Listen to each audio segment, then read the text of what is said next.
પાલનપુરમાં હરિદ્વાર યાત્રાના નામે મોટી ઠગાઈ થઈ। 150 થી વધુ લોકો પાસેથી લાખો રૂપિયા ઉઘરાવ્યા।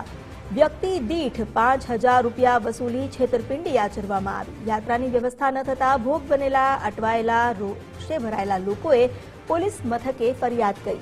પોલીસે 2 ઠગ એજન્ટની અટકાયત કરી તપાસ શરૂ કરી છે।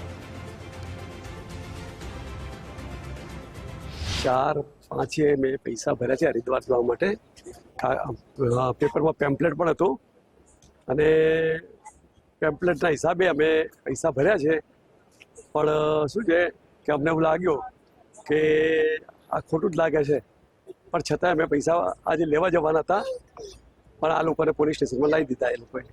અને એ જે પેમેન્ટ આવતું હતું એ પેમેન્ટ નરેન્દ્રસિંહ રાજપૂત, એનું સરનામું અમને એક્ઝેક્ટ ખબર નથી, પણ એને બધી નોટરી કરાવેલી છે જે તે વખતે દુકાન ભાડે રાખી વખતે।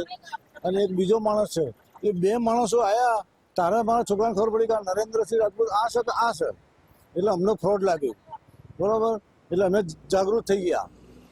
એટલે આજ સવારે ઓફિસ ખોલવાની હતી તો એના અંદર એને એવું કીધું કે આપણે હવે બુકિંગ ફૂલ થઈ ગયું, તમારે એમ કહેવાનું કે બુકિંગ ફૂલ થઈ ગયું છે। મારા છોકરા ઓફિસમાં ગયા, આ લોકો જે પૈસા ભરવાવાળા હતા એ બધા માણસોને ઉઠાવીને પોલીસ સ્ટેશનમાં લાવ્યા। અમે નિર્દોષ છીએ।